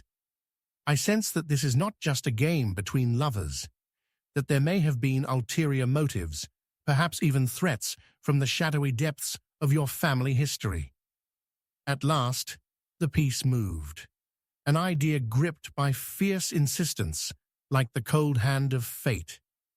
Poirot meticulously observed Edna, whose expression shifted as the realization dawned upon them. You too know of these debts, he pressed, nudging her firmly but gently. Speak. What lay between Gerald and the others? Secrets and whispers only a confidant would be keen to hear. The room brimmed with an ominous silence, and then Edna bit her lip, her voice a soft cry born of desperation. Perhaps I heard mentions of an inheritance, of family expectations, flocking more closely than it seemed. An inheritance, Poirot echoed, now emboldened, deliberating the implications racing forth. Perhaps there resided not only unrequited love, but malice. But let me ask you again, Edna, how do you feel knowing Gerald suffered for loving Helena? Her face twisted in agony. I wished to shield her. It was what I thought should be done, to protect her from every consequence of her choices, because she was innocent in all this turmoil. The wrench of emotion in Edna's voice elicited murmurs from the group. Yet to protect can often ensnare the protector, Poirot remarked wisely. If only you had embraced the truth, Edna. For all the loves entwined, it would have led to a confession, turning the tide of this storm. Suddenly, before the gathering could respond, another vehement crash of thunder heralded a new twist of fate. The light flickered ominously, plunging them into an eerie gloom, where faces twisted deeper into shadows and secrets threatened to spill. Edna inhaled sharply, her eyes darting as if she had just glimpsed something unspoken behind the mask of another. Where does G come in? Reginald's voice edged with urgency. What connection exists to the letter? Poirot absorbed the moment, silence hanging around them like a forgotten promise. His gaze shifted, scanning the room carefully. This, my friends, takes us to the very precipice of unveiling. And yet, the flickering candlelight danced defiantly against the encroaching dark, illuminating Edna's furrowed brow. "You think Edna knows who G is?" she gasped suddenly, realization dawning. "It must be—" Poirot raised a hand, a gentle admonish against drifting too hastily into assumptions. "Perhaps it is not merely a name we seek. Perhaps it symbolizes the very relationships born of secrecy, woven intricately into your lives." As the wind howled through the cracks of the manor, it did not wane. It grew only stronger, thrumming against wood and stone, echoing what turmoil was threatening to unleash from the minds of those assembled. "Prepare yourself, Edna. Your moment of truth draws near. You hold the key to the storm." There it lay, trembling on the precipice, the confession waiting to spill, to unveil, the truth they both sought and feared. And as silence crested upon the air, the rain poured relentlessly outside, a hidden witness to the storm of revelations approaching. "What do you know, Edna?" Poirot's voice urged softly, as they stood at the very edge of revelation, where the darkness threatened to engulf the light.